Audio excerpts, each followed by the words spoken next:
6 பேரும் ஒன்னா ஒரு இடத்துல கூடியிருக்கான். சுனாடே, நான் தான் 5வது ஹோக்காகே. லேடி ஹோக்காகே, என்ன தைரியம் இருந்தா என் ஊரை நாசம் பண்ணிருப்பேன்.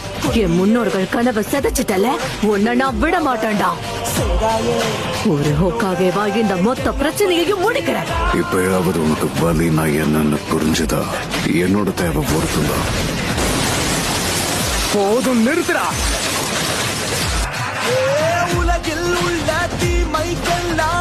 என்ன நடக்குதாங்க? எனக்கு எதுவுமே தெரிய மாட்டேங்குது. அந்த பெயின் அவன் ஒரே அடியில வீழ்த்திட்டான். இப்போ உங்களுக்கு என்ன தோணுது தாத்தா? உங்களுக்கு இவன் அந்த 2 பேரை ஞாபகப்படுத்துறானா? நருட்டோ அவனோட மூதாதையர்களையே மிஞ்சிட்டான்.